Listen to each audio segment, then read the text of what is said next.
இந்த மாம்சம் எழும்ப கூடாதபடி கல்வாரி பலிபீடத்தில் என்னை வைக்கிறேன். மாம்சத்தின் கிரியைகள் அழிக்கப்படணும். மாம்சம் சிலுவையில் அறையப்பட வேண்டும். கர்த்தர் என்னோடு கூட இருப்பதற்கு தடையாய், பாலும் தேனும் ஓடுகிற ஆசீர்வாதத்தை சுதந்திரிப்பதற்கு தடையாய் இருக்கிற ஒரு சேனைகளாய் எழும்ப முடியாமல், கர்த்தருக்காக வைராக்கியம் பாராட்ட முடியாமல் தடுக்கிற அமலேக்கிய ஆவிகள் இயேசுவின் நாமத்தினாலே அதை என்ன பண்ணணும்? அழிக்கணும். ஆமென். கர்த்தரை தேட முடியாம காலையில எழும்ப முடியல. தூக்கத்தின் ஆவிகள் மாம்சத்துல தூக்கம் வருகிறது.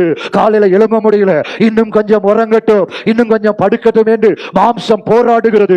காலையில எழுப்பி ஜெபிக்க முடியாதபடி வேதத்தை படித்தால் தூக்கம் வருகிறது. கர்த்தருடைய வார்த்தை உள்ள வாங்க முடியல. கர்த்தருடைய வார்த்தையை கேட்க கூடாதபடி செவிட்டு விரியனை போல சில நேரத்தில் மாம்சம் போராடுகிறது. இன்றைக்கு ஆண்டவரத்தில் கேட்கணும், 24 மணி நேரமும் வாரத்தின் 7 நாட்களும் 365 நாட்களும் என்னோடு கூட நீ இருப்பதற்கு தடையா இருக்கிற மாம்சத்தின் கிரியைகளை நீங்க அழிக்கணும்.